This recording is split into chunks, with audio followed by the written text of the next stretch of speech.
안녕하세요. 30대 후반의 여자입니다. 결혼한 지는 7년 차, 현재는 3살짜리 쌍둥이 딸을 키우고 있는 엄마랍니다. 계속 일을 하다가 아이들을 낳으면서 직장을 잠시 그만둔 상태지만 자격증이 있는 직업이라 얼마든지 재취업은 가능해서 일자리 걱정은 없는 편이에요. 저희 남편은 3남 1녀 중 둘째 아들이고요. 위로는 아주버님, 그리고 밑으로는 도련님과 아가씨가 쭉 있었습니다. 사남매인데 막내가 딸이어서 저희 아가씨는 정말 가족들의 예쁨을 많이 받고 자랐고, 제가 시집을 왔을 적에도 참 어리고 귀엽던 아가씨가 제 눈에도 정말 예뻐 보였어요. 반대로 위로 계시던 형님은 좀 많이 무뚝뚝하고 또 시어머니하고 사이가 안 좋아서 집안일이 있을 때 늘 뒷짐을 지곤 하셨습니다. 저희 시어머니가 형님과 아주버님이 결혼하실 적에 반대를 많이 하셔가지고 형님께서 시어머니를 향해 좋은 감정이 별로 없다고 해요. 그건 시어머니도 마찬가지셨고요. 결혼 초에는 서로 그냥 대면대면한 채로 싸움까지는 하지 않고서 어찌 잘 지내시는 듯 했지만 제가 시집을 오게 되면서 시어머니는 보란 듯이 저를 더 좋아하는 듯이 차별을 시작하신 바람에 형님께서 기분이 많이 토라지셔서는 그때부터 시어머니와 대놓고 으르렁대기 시작했어요. 다행히 형님과 잘 지내고 싶어하는 저희 마음은 알아주셔서 저에게까지 으르렁대진 않았지만 형님은 정말로 시어머니와는 다신 안 봐도 될 사이인 마냥 집안 명절이나 큰일이 있을 때 신경을 또 끊으셨답니다. 결혼하며 큰일들은 모두 형님이 알아서 시킬 것도 시키고 관리를 할 거라고 하셨는지라 저는 아무 긴장도 준비도 하지 않고서 시집을 갔던 것이었는데 졸지에 형님의 일탈로 제가 맏며느리 비슷한 일을 하게 되었죠. 맏며느리가 무조건 집안일을 책임져야 한다는 것은 절대 아니었지만 직장을 다니고 있던 저로서는 마음의 준비마저 해보지 못한 일이었는지라 긴장되고 스트레스가 쌓일 수밖에 없었습니다. 그러던 와중에 그나마 어린 아가씨가 제 옆에서 손을 거들어주며 도움을 많이 주어서 동지가 있다는 생각 하나로 즐겁게 버틸 수 있었어요. 그러던 중 제가 쌍둥이들을 출산하기 직전쯤 막내 도련님이 동수와 결혼을 하겠다며 집에 인사를 시키러 데려오더니 제가 출산을 하고서 반년 정도 지났을 때에 동수와 결혼을 하셨어요. 저희 도련님은 작은 중소기업을 다니는 직장인인데 동서는 당시 쇼핑몰 피팅 모델 같은 것을 하는 사람이었다고 했어요. 결혼을 하면서는 그만둔 건지 자신의 직업을 과거형으로 밝혔고요. 모델 같은 걸 하는 사람이 주변에 하나도 없어서 저로서는 너무 신기했습니다. 진짜로 마르고 얼굴도 주먹만한 것이 참 여리여리하고 예쁘더라고요. 제 동서로 이렇게 예쁜 사람이 찾아와 주니 괜히 반갑고 친해져 보고 싶기도 했고요. 예뻐서라기보단 이제 다 같이 가족이 되었으니 같은 며느리로서 내가 동서에게 기댈 수 있는 좋은 시댁 사람이 되어주고 싶은 마음이 컸어요. 저는 처음 시집와서 아가씨가 많이 의지가 되었었기 때문에 동서에겐 저도 아가씨 같은 존재가 되어주고 싶었던 선의의 마음이었습니다. 하지만 3년 전 시집을 온 동서와는 지금껏 제가 단 한 번도 말을 편하게 나눠보거나 친하게 지낼 수가 없었어요. 평소 인간관계, 대인관계에서 절대로 모자란 게 있는 편도 아니었고 오히려 활발하고 성격 좋다는 소리를 잘 듣고 살았던 저였는데 동서하고만큼은 정말 친해지기가 힘들더라고요. 그리고 무엇보다 동서랑은 정말로 친해질래야 친하게 지낼 수가 없었습니다. 동서가 결혼하고 찾아온 첫 명절이 바로 추석이었습니다. 명절 전에 형님이 제게 전화를 해서는 이제 막내 동서도 들어왔고 시집 안 간 아가씨까지 해서 집안에 여자가 셋이나 있는데 나는 명절에 안 가도 되겠지? 너 들어왔을 때도 나랑 비교하는 거 신경질나 죽겠었는데 예쁜 막내 며느리가 들어왔다고 하니 얼마나 나를 더 비교하지 못해 안달이시겠어. 동서가 수고 좀 해줘. 라고 연락이 왔어요. 미안하다면 시댁 가는 길에 휴게소에서 뭐라도 사 먹으라고 돈 20만 원을 제 계좌로 보내주기까지 하면서 말이죠. 올해도 결국 이렇게 형님의 도움을 받지 못한 채 명절을 보내야 하는구나 싶었지만 맨입으로 모른 척하지 않고서 용돈까지 챙겨주시는 형님이 고마웠습니다. 오죽 시댁이 싫었으면 저한테 돈까지 보내주면서 자신은 가기 싫다는 것을 대놓고 했을까 싶었어요. 그래서 별말 않고 시댁에 갔는데 그런데 서방님이 혼자만 시댁에 왔더라고요. 동서는 온데간데 없이 말입니다. 온 가족들이 새댁을 보러 고대를 하고 있었는데 무작정 말없이 명절에 찾아오지 않는 동서에 대해서 궁금해하던 중 서방님이 다소 충격적인 소식을 전해줬어요. 동서가 글쎄 몸에 마비 증상이 찾아와 시댁에 오지를 못하게 되었다는 겁니다. 그 소식에 시어머니는 듣자마자 뒷목을 잡으시며 지금 몸은 괜찮냐? 병원은 갔냐? 어떻게 큰일은 아니지? 라고 엄청 걱정을 하면서 어쩔 줄을 몰라 하셨고 시아버지부터 시작해서 모두가 다 근심 가득한 표정으로 막내 서방님을 바라봤습니다. 그러자 서방님도 한숨을 푹 쉬면서 나도 마비 증상 있는 사람은 처음 봐서 진짜 시겁했는데 다행히 누워서 진정을 하면 괜찮아진다고 하더라고. 전에도 이런 일을 몇 번 겪었었나 봐. 라고 말을 했어요. 서방님도 와이프의 갑작스런 병증에 많이 놀란 눈치였습니다. 그러니 저도 명절에 오지 않는 동서에 대해 뭐라 화를 내기보단 오히려 건강이 걱정되어서 바로 문자로 안부 인사를 남겼고 저녁에 잠시 숨 좀 돌릴 때에는 동서한테 전화를 했죠. 동서, 몸에 안 좋다는 얘기 들었는데 괜찮아? 혼자 집에 누워있어서 어떡해. 무슨 일 생기면 바로 병원에 갈 수 있도록 핸드폰을 옆에 꼭 붙들어 놓고 혹시 모르니까 서방님께 1시간에 한 번씩이라도 전화를 해보라 말씀을 드릴게. 혹시 마비 증상으로 전화를 받지 못하면 여기서 바로 119에 신고라도 해볼 수 있도록 말이야. 라면서 저는 정말 심각하게 받아들이고는 동서한테 여러 가지 위기 상황에 대비할 방법을 알렸어요. 저 사실 간호사거든요. 마비가 언제 또 찾아올지 모르는 사람이 혼자서 집에 남겨져 있는 게 위험하게 들리기도 해서 저희 딴에는 멀리서도 동서가 혼자가 아니라는 걸 느낄 수 있도록 안심을 시킬 참이었어요. 하지만 동서가 그러더라고요. 아니요, 귀찮게 무슨. 그냥 좀 쉬면 괜찮아지는데 갑자기 요새 명절에 시댁을 가야 한다고 하니 스트레스를 많이 받았던 것 같아요. 한두 사람도 아니고 큰형님의 작은형님, 게다가 결혼 안 한 아가씨까지. 아휴, 그냥 전 좀 쉬면 괜찮아질 거니까 신경 쓰지 마시고 전화도 절대로 하지 마세요. 저 진짜 쉬어야 해요. 라고 말입니다. 아픈 사람이 받는 전화가 맞나 싶기도 했고 시댁이 싫다는 걸 은연중에 표현하는 것 같아 전화 내용이 다소 찝찝하게 들렸으나 저는 그 후 저녁에 찾아온 손님들 상을 차리고 또 다음 날에는 바로 아침에 제사가 있어서 동서를 더 신경 쓸 수가 없었어요. 서방님도 통화를 하는 듯 보였고 서방님도 추석 마지막 날에는 와이프가 빨리 오라고 해서 나 먼저 서울 갈게 라며 먼저 짐을 싸고 집을 나서더라고요. 부부가 둘이서 서로 걱정하고 챙기며 잘 있는가 보다 싶었습니다. 한껏 동서랑 친해져 보려고 마음이 부풀어서 찾아간 명절이었는데 만나지 못해 아쉬움이 컸어요. 그래도 아픈 사람 몸 건강 챙기는 게 먼저라 생각을 하면서 더 연락을 하진 않았고요. 명절 끝나고 서울에 올라가서 이틀 정도 지난 후 동서한테 다시 연락을 했습니다. 마비 증상은 어떤지 건강 잘 챙기라는 말을 전해주려고요. 하지만 동서가 제 연락을 받지 않았고 저는 그때 생각했죠. 혹 내 연락이 부담스러운 건 아닌가 하고 말입니다. 아직 친해지지도 않았는데 내가 너무 일방적으로 전화를 걸고 있는 게 아닌가 싶었던 마음에 저도 추가로 연락을 하지 않았고 문자로만 또 짤막히 동서, 아픈 건 어떤지 물어보러 연락했어. 얼른 건강 쾌차하고 잘 지내고 있어. 라고 보내놨네요. 하지만 그 후로도 설날에, 그리고 추석에, 그리고 그 다음 설날에도 동서를 만나기는 힘들었습니다. 명절이 되었는데도 동서는 시댁에 전혀 나타나질 않았고요. 서방님만 혼자서 참석을 했습니다. 동서가 왜 안 왔냐고 물어보자 이번에도 역시나 동서가 마비 증상을 겪고 있어서 그렇다더군요. 세상에, 마비가 이렇게 주기적으로 매번 찾아올 정도냐며 저는 혼자서 괜히 심각해졌는데 서방님은 그게 너무 흔한 증상이어서 그런지 좀 있다가 괜찮아질 거예요. 라는 말과 함께 별일 아니라는 듯 말씀을 하셨어요. 주변 시댁 식구들이 모두 다 걱정을 하는 와중에 혼자서만 대수롭지 않게 여기는 것이었죠.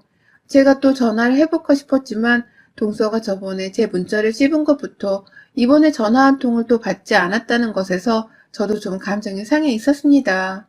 아무리 그래도 사람이 자기 건강 걱정되어 진심으로 연락을 했으면 받는 척이라도 하면서 지낼 법한데 그 정도 예의도 없이 무턱대고 연락을 씹어버리는 동서의 인성이 저 또한 마음에 안 들기 마찬가지였죠. 슬슬 마비가 자꾸 찾아온다는 사실도 수상하다고 생각이 될 때쯤 시아버지의 칠순잔치가 있었습니다. 잔치라기보단 저희가 몸이 불편하신 시아버지의 걱정이 되어 주말에 짧게 모여서 밥 한 끼를 먹으며 헤어지곤 했는데요. 그날 동서가 시댁에 왔더라고요. 결혼을 하고서 시댁에 온 게 동서한테는 1년 반 만에 거의 처음이었어요. 아주 멀쩡하게 걸어 들어와서는 한다는 말이 아버님, 생신 축하드려요. 제가 늘 오려고 했는데 이놈의 몸이 너무 연약해서 도저히 찾아올 수가 없더라고요. 저도 막내 며느리로서 조상님들께 제사도 지내고 예쁨 받고 그래야 하는데 라면서 시아버지의 곁에서 팔짱을 끼며 꼭 안기는 막내 동생의 태도에 저는 시겁을 하고 말았습니다. 그리고서 동서는 저한테도 말을 걸긴 걸어왔어요. 다만 전혀 다른 말투와 표정으로 말이죠. 형님, 케이크는 사오셨죠? 라고 말입니다. 제 손에 든 케이크를 보고서 한 말 같았어요.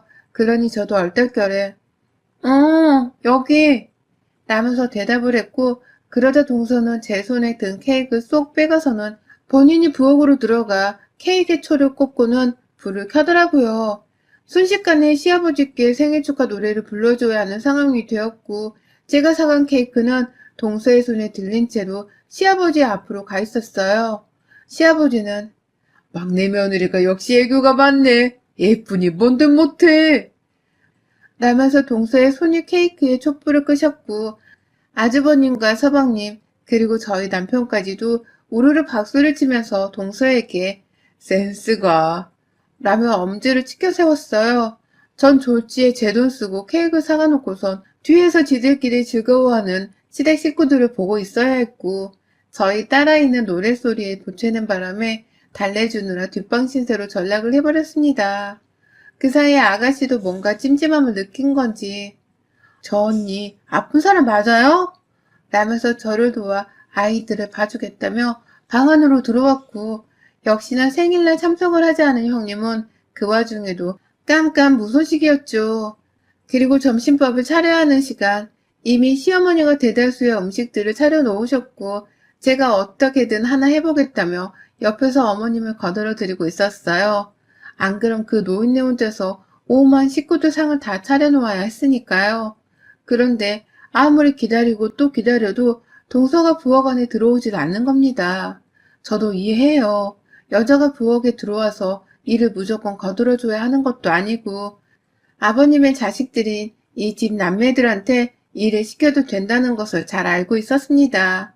하지만 이미 마누라가 오지 않아 죄스럽다면서 큰 아주버님께서도 부엌을 왔다 갔다 하며 잔잔바리 일을 거들어주고 계셨고 저희 남편은 시어머니를 도와 일하는 저를 돕겠다면서 쌍둥이 딸을 돌보고 있었고 아가씨도 나서서는 저를 거들겠다며 부엌에 들어와 있는 상황이었어요. 그런데 결혼하고 2년 만에 나타난 동서는 그냥 거실 바닥에 앉아서는 나이든 시아버지 옆에서 대화를 나누는 것도 아닌 채로 TV를 보며 과자를 먹고 있더라고요. 옆에 서방님까지 따라 앉힌 후 어른들 앞에서 서방님 허벅지를 쓰다듬으면서 말입니다. 그러니 제가 기가 막히고 화가 나고 어처구니가 없을 수밖에요.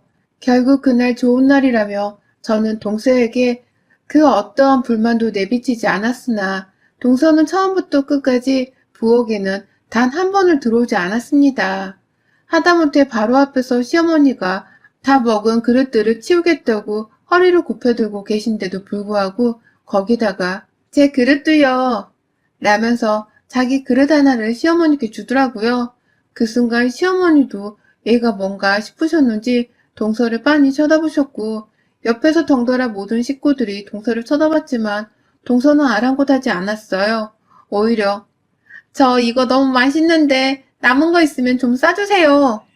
라며 제게 생일상으로 만들어 놓은 잡채를 포장해달라고 하더라고요. 남의 식당에 와서 밥만 얻어먹고 나가는 손님 같았어요. 나이든 시어머니가 힘들게 설거지까지 하는 게 죄송스럽다며 아가씨랑 제가 나서서 손에 고무장갑을 끼곤 막 그릇을 치우려고 하는 참이었어요. 음식 싸달란 동서의 말에 아가씨가 먼저 화가 났는지 부엌에서 동서를 부르더라고요. 그러더니 작은 비닐봉지 하나를 건네주며 언니가 직접 담으세요. 라며 말을 했어요. 그런데 그 순간 동서의 표정이 상당히 의미심장했습니다. 아가씨의 말에 웃더라고요. 하! 라는 황당하단 듯이 코웃음을 내면서 아가씨의 손에서 비닐봉지를 받아가선 정말 나무 잡채를 싹쓸이하듯 담아갔어요. 그리고는 서방님을 데리고는 먼저 집에 가보겠다며 서울로 출발을 했죠.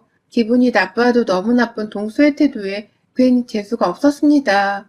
내가 싸가지 없는 동수한테 괜히 친해져 보려 먼저 마음을 쓴 건가 싶어서 마음을 접어야겠다고 생각을 하던 도중 아가씨가 그러더라고요.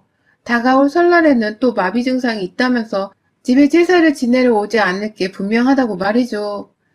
자신 있으니 자기랑 내기를 하자면서 말입니다. 그러더니 아니나 다를까 정말로 다음 설날에 동서는 또다시 갑작스런 마비 증상이 몸에 찾아왔다면서 시댁에 오지를 않았고 서방님만 시댁에 내려왔어요. 이번엔 서방님의 표정도 상당히 어두워 보였어요.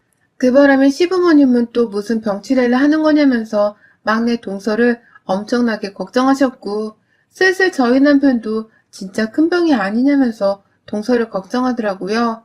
그래서 제가 시부모님 몰래 남편 등짝을 쫙 때려줬죠. 그게 다 시댁에 안 오려는 핑계인 걸 눈치 못 챈 거냐면서 말입니다. 그런데 그때 시아버지가 이상한 말씀을 하셨어요. 그래서 병원비가 그렇게 많이 나왔나 보네. 그러니 그리 돈 달라고 했고, 에고, 막내가 그리 아파서 어디 나중에 애는 낳을 수 있겠다냐? 라고 말입니다. 그러자 난데없는 동서를 바로 어제도 봤을 서방님이 시아버지를 향해 돈? 돈이라고? 라면서 놀래 자빠지려 하시는 겁니다. 서방님도 정작 이 사실에 대해서는 모르고 있었던 겁니다. 자기 마누라가 아버지한테서 돈을 달라고 하고 있었다는 사실을 말이죠. 시아버지 생신날에는 분명 부부 사이가 좋아 보였는데 불과 3달 만에 맞이한 설날에는 서방님과 동서의 분위기가 다소 낯설게만 느껴졌고 돈 얘기가 수면 위로 오르자 온 가족들도 집중을 해서 요목조목 캐내기 시작했어요. 그리고 나서야 모든 게 드러났습니다. 그간 동서가 시아버지한테서 거의 5천만 원 정도를 치료 비용으로 인해서 돈이 필요하다면서 뜯어갔다는 거예요. 시아버지께는 그 정도의 돈이 충분히 있어서 무리는 아니었지만 병원비로 돈 5천만 원을 뜯어갔다는 사실 자체가 온 가족들에게 충격이었습니다. 게다가 저랑 아가씨는 동서의 마비 증상이 다 명절에 시집살이를 하지 않기 위해서 둘러대는 뻥이라는 것을 눈치챈 상황이었는데 돈이 뜯겨나갔다고 하니 기절을 할 수밖에요. 결국 아가씨는 미친 거야? 마비 증상이 맞는지 아닌지도 모르는 상황에서 돈 5천만 원이 무슨 옆집의 이름이냐고.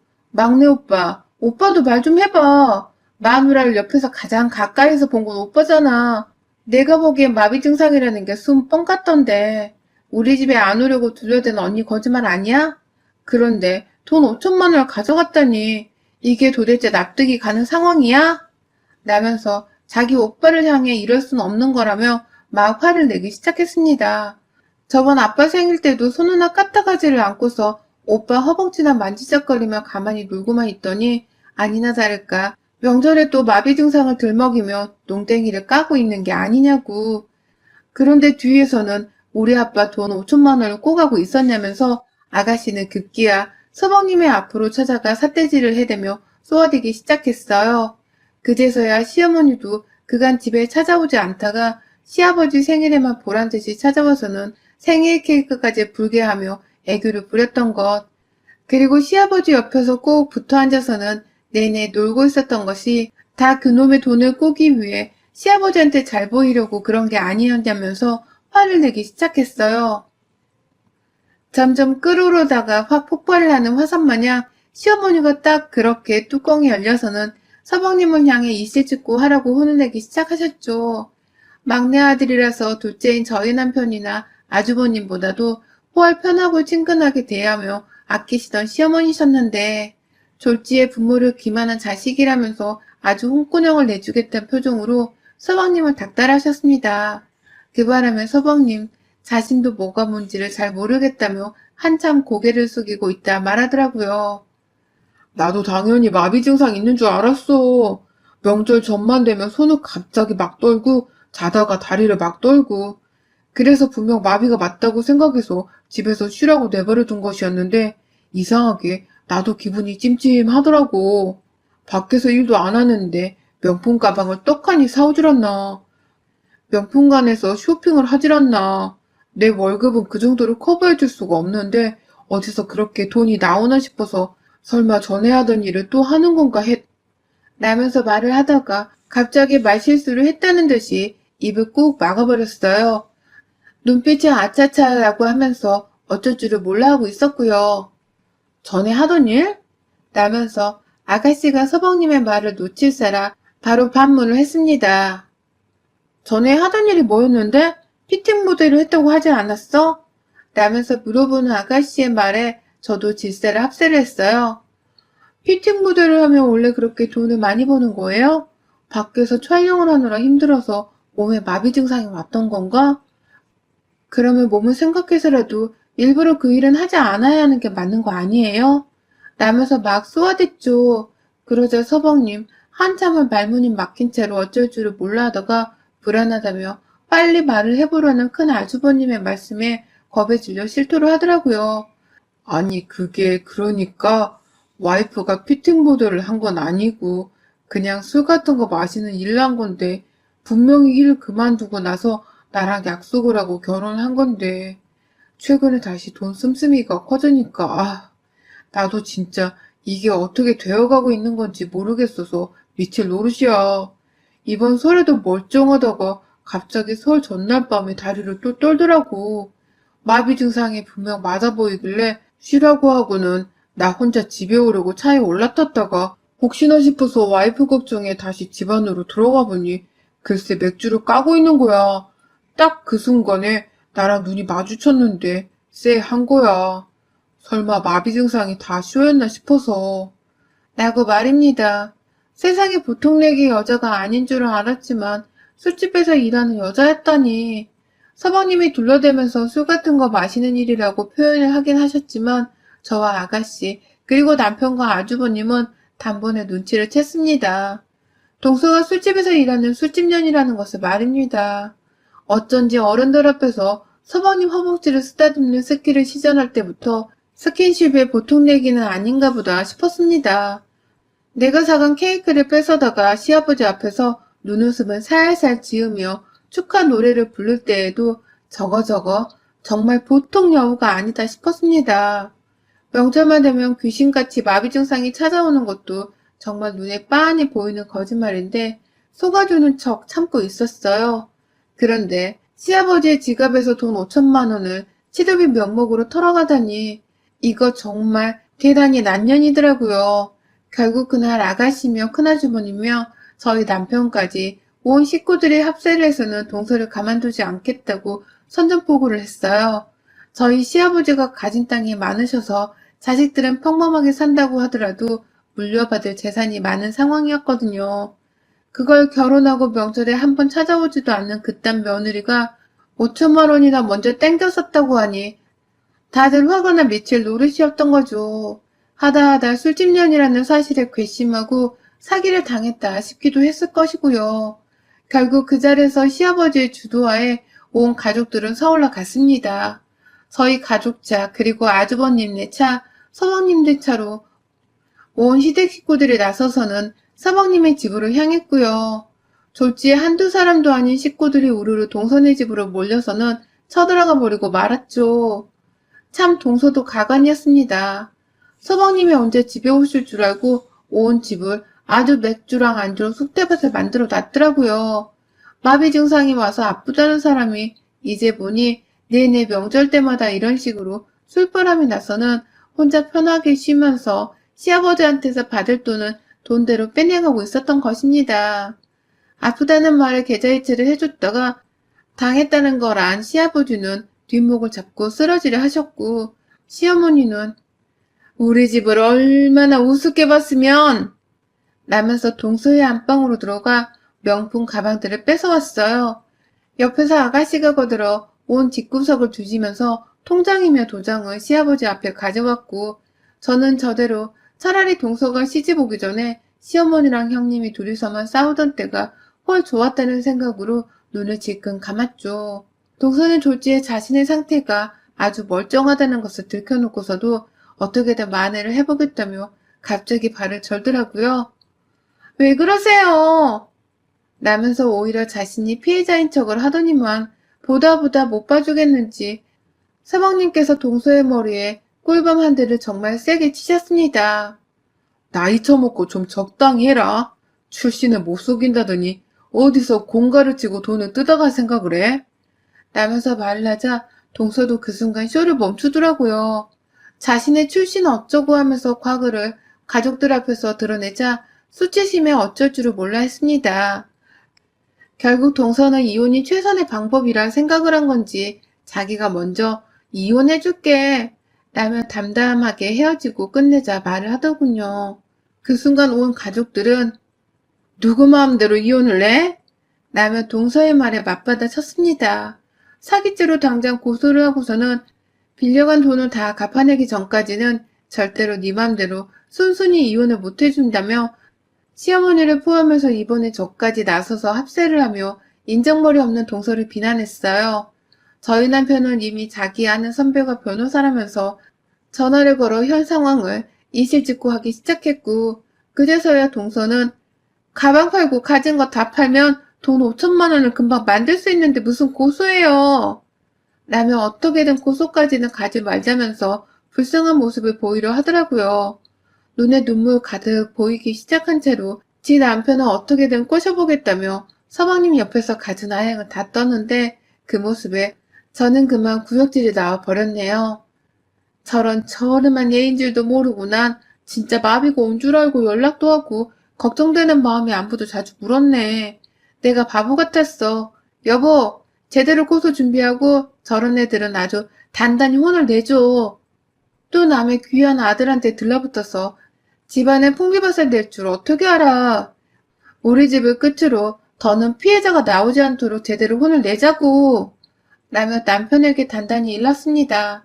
그러자 남은 가족들도 제 말이 옳다면서 남편에게 변호사랑 얘기를 잘 하라며 수시로 한마디를 내뱉었고요. 그러다 결국 동서는 저희 집 사람들에게 고소를 당하며 위자료 소송과 이혼 소송까지 걸렸고요. 소송이 제법 여러 개여서 시간이 좀 걸리긴 했지만 한 달 전쯤 모든 소송이 끝이 났습니다. 동서는 시아버지로부터 가져간 돈 5천만 원에 서방님과의 결혼 파탄 책임을 물어 위자료까지 더해서는 6천만 원을 토해내고 완전히 서방님과는 서류상으로도 남남이 되어 저희 집이랑도 인연을 끝냈어요. 정말 즐기고도 즐긴 소송이었고 겨우 돈 1,000만 원을 위자료라 물어내곤 멀쩡한 남자를 이혼남으로 만든 동서가 너무 원망스러웠지만 술집 여자인 거 뻔히 알면서 데리고 살겠다 결혼한 서방님도 제 눈엔 솔직히 똑같아 보였습니다. 자업자득의 결과라 생각을 하며 서방님이 스스로 깨우친 것이 많았기를 바라봤죠. 시아버지도 빌려간 돈을 되돌려받는 것만으로도 이제 다 괜찮다며 서방님께는 여자 좀 똑바로 보고 사겨라 라는 말을 하며 제대로 혼을 내셨고요. 졸지의 시어머니는 큰며느리가 엄청나게 착하고 좋은 며느리였다는 것을 동서를 보며 깨우치셨는지 먼저 연락을 하셔서는 형님께 명절에 찾아와라, 생일날에도 다 같이 만나자 라고 하면서 친해져 볼 시도를 하고 계시는 중이랍니다. 졸지에 저는 그 사이에서 굳건한 제자리를 지킨 믿음직스러운 최강 며느리가 되었고요. 이것 참 좋다고 해야 할지 별로라 해야 할지는 모르겠으나 집안에 사랑 하나가 잘 들어오면 어떤 일이 벌어질 수 있는지를 이번에 제대로 보고 겪으며 깨우쳤답니다. 마비 증상 그거 아무나 쉽사리 아무 때나 겪는 게 절대 아니라는 거 이번 기회에 혹시 모르니 다른 시어머니들도 꼭 알고 계시길요. 여러분의 생각은 댓글로 남겨주세요.